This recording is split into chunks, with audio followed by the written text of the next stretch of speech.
Hey,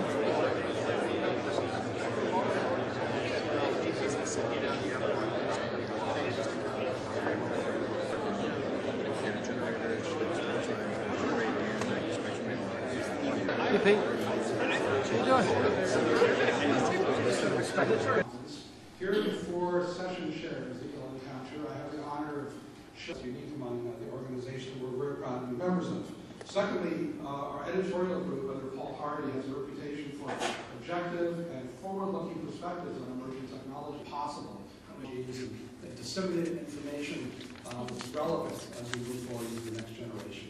Now, in terms of the topics you'll hear from next, very thankful for your frank opinions about the appropriateness of content.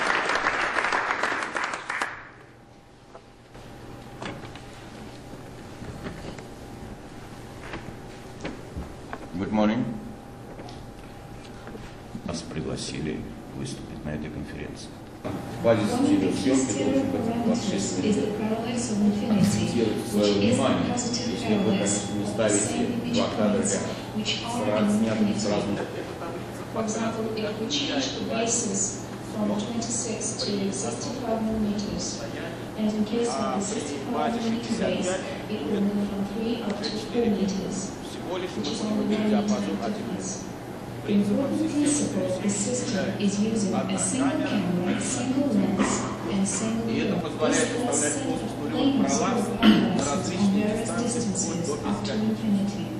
It is necessary to have the digital camera or at least with dual sensor equal 35mm format, or with one single sensor of 65mm format. The use of two camera systems for 3D is as archaic as we would try to use a free black-white film for a color movie instead of a multi-layered color film. We hope that the companies developing digital cameras will feel the necessity for design digital cameras with the sensor 8K with the size that создание камеры с матрицей, соответствующих стандартам.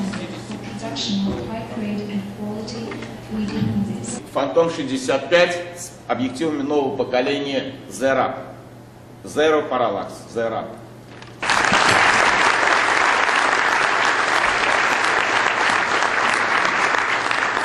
Hi, I'm Pete Luday, Executive Vice President with the Society of Motion Picture and Television Engineers.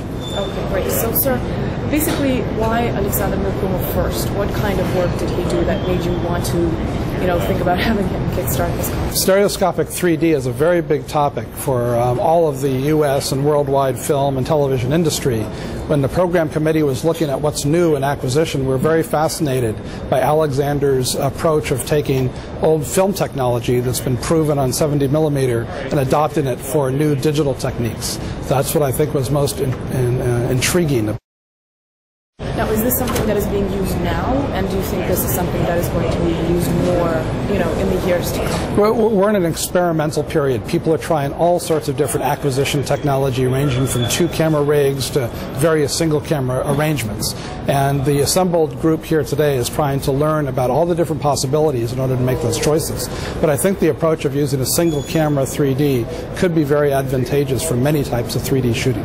And lastly, very briefly, what's the most exciting thing you expect to happen about, the world of 3D in the next couple of years? I think the adoption of 3D televisions into the consumer household is going to be very exciting because it's going to fuel all types, documentaries, nature programming, as well as sports and entertainment, and many new techniques will be tried in order to fulfill that demand.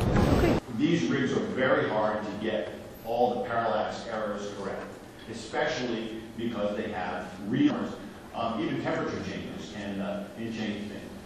Because I would like to have the vertical parallax, the distance between horizons, to be less than early track on center. So that needs to be managed as well. Now you can do this in post, and this is what most people are doing, at a 1 degree parallax angle. Now you can look at the parallax angle in 2 different ways, and I'll explain why in a second. The parallax angle is either the difference between the convergent widescreen TV. Right? So that gives us a 2.94% disparity ratio. Now, to a near limit and a far limit. Now, when I go to a larger screen, screen, of course, the absolute parallax.